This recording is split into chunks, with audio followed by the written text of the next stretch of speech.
বিএনপির ভারপ্রাপ্ত চেয়ারম্যান তারেক রহমানের রাষ্ট্রকাঠামো মেরামতের ৩১ দফা কর্মসূচি বাস্তবায়নের লক্ষ্যে মাদারীপুরে ব্যাপক প্রচারণায় নেমেছে শ্রমিক দল। মাদারীপুর সদর উপজেলা শ্রমিক দলের সাবেক সভাপতি জহির মৃধার উদ্যোগে শহরের পূর্ব রাস্তা থেকে শুরু করে পুরানবাজার এলাকার ব্যবসায়ী, রিকশা চালক, ভ্যান চালক সহ সাধারণ পথচারীদের মাঝে এই লিফলেট বিতরণ করা হয়।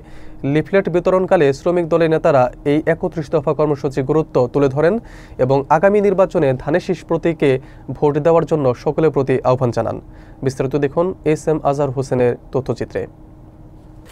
বিএনপির ভারপ্রাপ্ত চেয়ারম্যান তারেক রহমানের রাষ্ট্রকাঠামো মেরামতের ৩১ দফা কর্মসূচি বাস্তবায়নের লক্ষ্যে মাদারীপুর সদর উপজেলা শ্রমিক দলের সাবেক সভাপতি জহির মৃধার উদ্যোগে লিফলেট বিতরণ করা হয়েছে।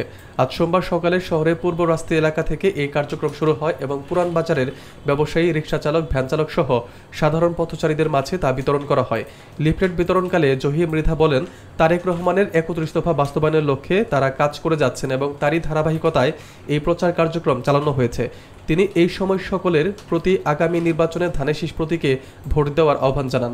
এ সময় উপস্থিত ছিলেন মাদারীপুর জেলা শ্রমিক দলের সাবেক সাধারণ সম্পাদক লতিফ মোল্লা, সহ সাধারণ সম্পাদক হুমায়ুন মোল্লা, জেলা সাংগঠনিক সম্পাদক বাচ্চু হাওলাদার সহ সেলিম সর্দার, ওসমান হোসেন, বাবুল ব্যাপারী এবং মাদারীপুর জেলা শ্রমিক দলের অন্যান্য নেতৃবৃন্দ।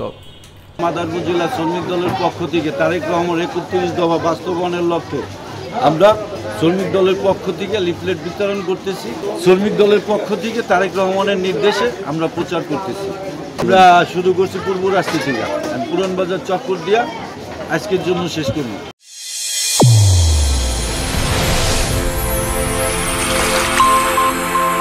চ্যানেল A1 হৃদয়ের স্পন্দন।